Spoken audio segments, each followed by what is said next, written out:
What's up guys, it's Mitchell Berry with the Berry team back at you again for another great video. So today we're going to talk about liens and title searches.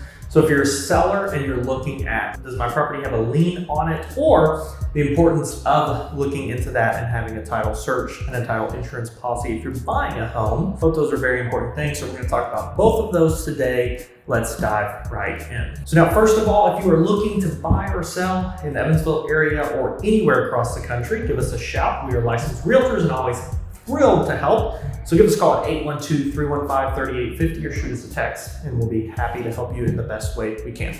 So talking about liens, what is a lien? Most people don't even know what a lien is, or you've heard of it, but you might not understand all the ins and outs of it. So let's dive into that. Basically, the best way I can explain a lien to you is by giving you an example. So if you hire Billy Bob the plumber to come work on your house and never pay Billy Bob, he's probably going to put a lien on your house. And what that means is this person did not pay me.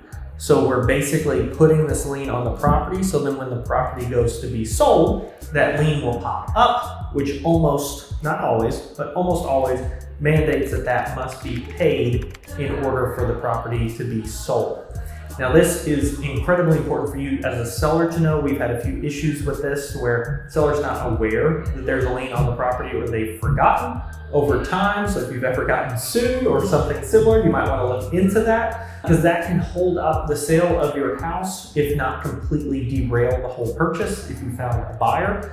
So it's nice to know on the front end if that lien is on the property. The best way to do that is you can go to a title company and have a title search done, or you can even go to your local assessor's or clerk's office. They can point you in the right direction, help you to do a search there to see if they can find anything on the property, because those are recorded with your city or your county, depending on where you're at, how that's done. They're recorded though with the local government, so they will have that information there. If you don't want to deal with that and you're fine with spending a little money, you can call your local title company and they can help you out finding those liens if there are any at all. So now the importance of that as a buyer is when you purchase a home, there are a few different ways that that title of the house, kind of like the title of your car, can be transferred to you as the buyer.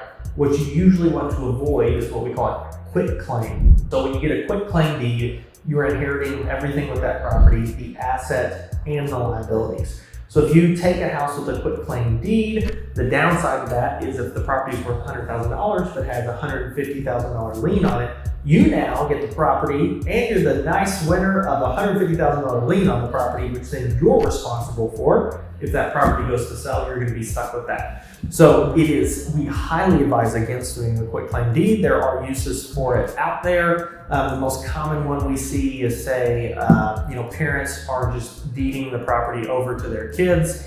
They don't want to go through a whole process for it. They just quit claim everything over to it, or if it's within the family, but I would still advise not doing that just for the safety of the person who is taking over that property. Normally what happens is when you have a purchase agreement with a buyer or a seller, if you're the buyer, you have that purchase agreement that you've written and given to the seller.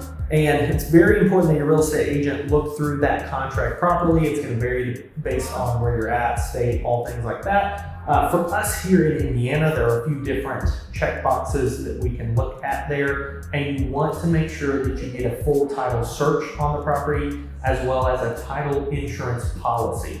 If you're getting a mortgage on it, your lender's probably going to require that they also have a lender's title insurance policy. So what that is saying is essentially the title company is going to do a search on the title of that property to find any liens that have been placed on the house. Their job's to find those.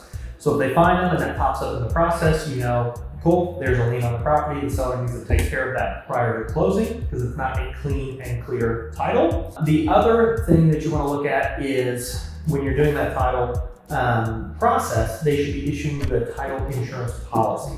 So what that means is that if in 2 years, Billy Bob the plumber comes back and says, I have a lien on this property, and the title company missed that, they've issued you an insurance policy, just like your homeowner's insurance or your car insurance, that allows you to say, hey, you missed this lien. You told me that the title was clean and clear. It's not. and they should pay out on that. So they have a big incentive during that process to make sure that there are no liens on the property. So do your title search, a full comprehensive title search. Make sure they're issuing you a title insurance policy along with that. A lot of people do that, but that's definitely what you're wanting to look at, especially on your primary residence, so you're not stuck with that. If you're an investor, you want to get a little more risky with it, and you're fine with taking that or looking up some of those things yourself, that's your prerogative to do that. We just would recommend against it usually. So if you have any questions about title insurance, or liens and judgments, feel free to give us a call or shoot us a text, 812-315-3850. We come out with these videos every single week, so hit the subscribe button, hit the bell so you don't miss any of these great videos, and as always, we will catch you next time. See you.